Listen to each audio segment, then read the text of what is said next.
Well, we went and got ourselves a new project for the channel, and she's sitting outside. It's a bit of a Marmite car, so let's go and see it.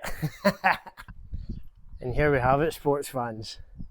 A Zafira GSI. Oh, let's zoom out a wee bit.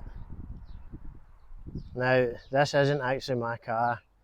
It's a neighbour that lives along the road, but we've rescued it out of a barn after 7 years, and it's actually an ex-sound car, sound competition car. All retrimmed, Alcantara, saggy headliner, mould. Aye, it needs a bit of work. So I've actually went and pulled this out of a garage. It's been sat in it for 7 years after the owner bought it back from selling it a long time ago, and it's in a bit of a sorry state. So our plan is to get it up and running so I can get it off the trailer and into the garage. There's going to be a full recommissioning of this car, which I cannot wait, because those who know me know that I'm daft about the Z20LETs. I've got my own Z20LET car, which has not quite made it to the channel yet, but I know these engines inside out. I know pretty much what you need to know to get them fixed and get them running sweet. So there will be a full engine recommissioning. We're just going to rip everything out. The first thing I'm going to do is stick a battery in it, stick some fresh fuel in it, and then we'll see if we can get it to fire. Right, we've got a wee battery in. We'll not bother with us tightening them up. I think this battery's got enough juice, but we'll stick the jumper on it anyway. Still need to put fuel in it, but I'll try turning it over first. Need to actually check that we've got some oil.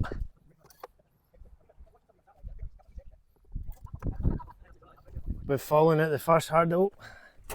I get told there was a fuel leak, and right enough, there's a fuel leak. I'm not sure if it's coming from the fuel filter or not, but I think it probably is, looking at how bogging it is. I get bored of pissing around out in the trailer with cars going by, knowing that I wasn't going to get it started, but this is our culprit here, I believe. So I'm just going to set the camera up, turn it over, and see if I can definitely see that this is what is leaking. And if it's not, we'll change it anyway, because it's over 7 year old. So aye, let's get the camera set up and hope we don't burn the place down.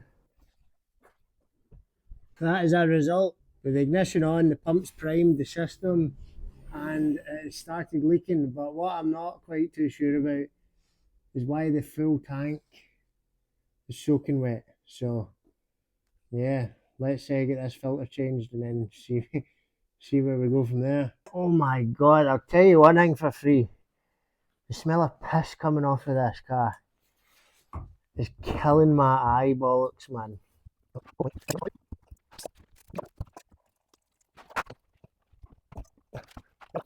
Normally I would take a grinder to that and just cut a slit in it, and then I can use a flat blade screwdriver, but at this moment in time, if I do that, I'll burn the whole fucking place to the ground. So let's just hope I can twist her out, and then we'll come back to that issue. Aha! Right, let's get to the bench and I'll show you the issue. What we have suffered is a severe case of that shouldn't be like that. That would explain the slit in the top of the filter. It would explain why when the ignition came on and the pump primed, that it just pissed petrol everywhere. So that is a good find. Now we just need to fit this into there, and hopefully she goes vroom vroom. And if not, something else is fucked.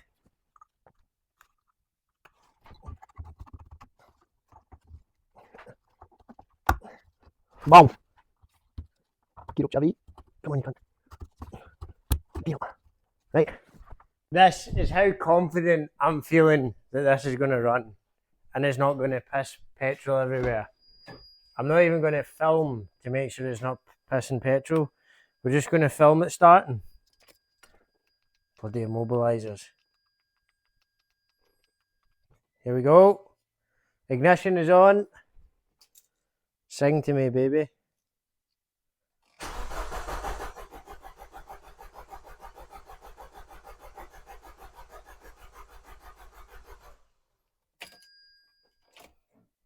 Come on.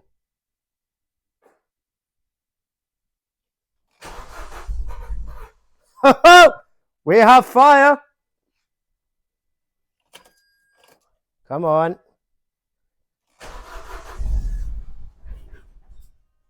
Whoa, she's a dog, man. Whoa.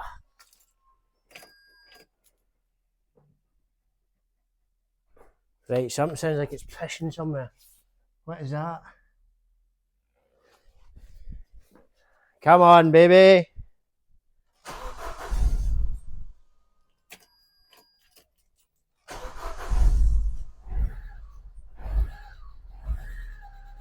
Oh! Oh, don't do this. No. Ah, she's dead. We're just going to take a short interval and interrupt your viewing here because I'm going to go get fresh petrol. I forgot to get a jerry can earlier, so we'll be back shortly. That is us fully topped up with fuel. Well, say fully, to get a tenner of petrol put into it, which probably won't go very far, probably to the end of the garage and back with today's prices. But I digress. I have now also unplugged the airflow meter because when it first started up there, it was running hellishly rough.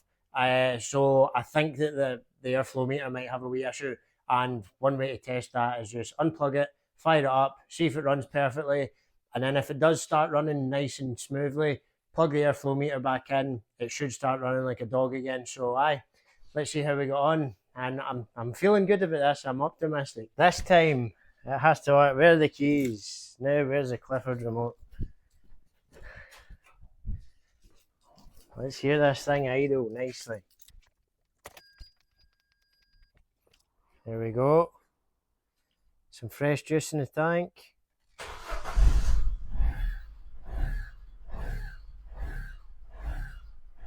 Come on, don't do this.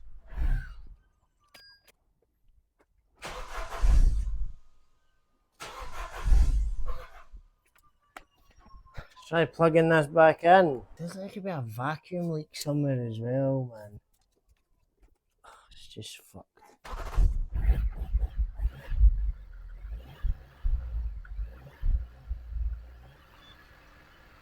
Clear your throat, please.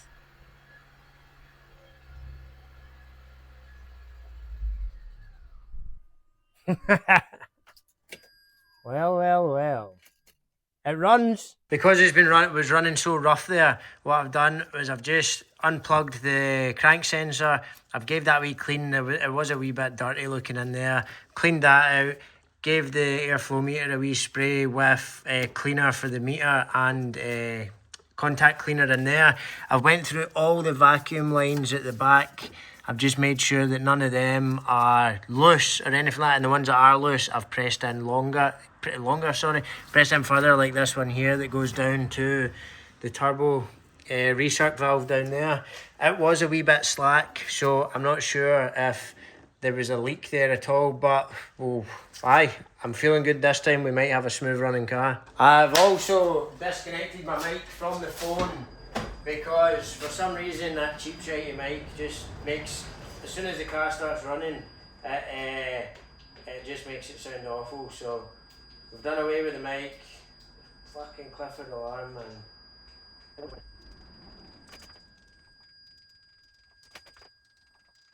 Right, now we're immobilised. What is going on, man? There we go. Thank fuck for that. Right, come on, be nice to me, man.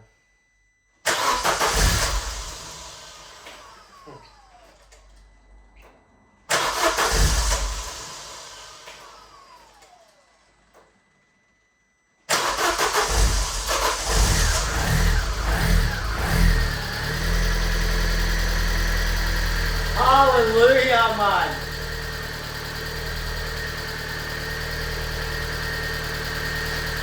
That's running mega.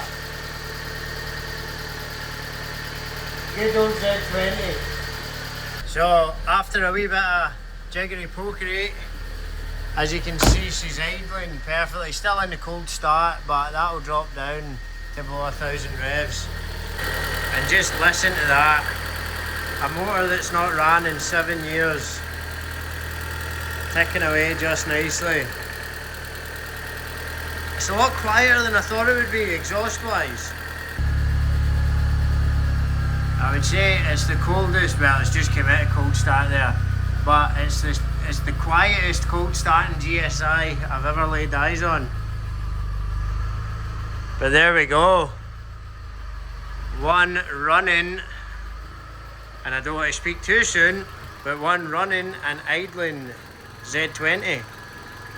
Lovely. Well, I don't know about yous, but I think that is definitely worth a subscribe and a wee thumbs up on this video. This car is not ran in 7 years, and who knew that just a fuel filter would get it going. Still, so definitely some niggly bits to deal with the running of it, but it runs, and I'll hopefully be able to drive it out onto the driveway to give it a wee clean and make it look a bit nicer than it does already. But I think we'll be ending the video there on a perfectly high note. Thanks very much for watching. Leave a like and a comment with what you think, and even if you've seen this car before, because I've not even mentioned this car, has been in a few magazines, it's been in competitions, so and it's been like this, it's been done up like this since 2004, so I guarantee it's a well-known car in the Vauxhall community. So thanks very much for watching, guys, and I'll see you in the next one.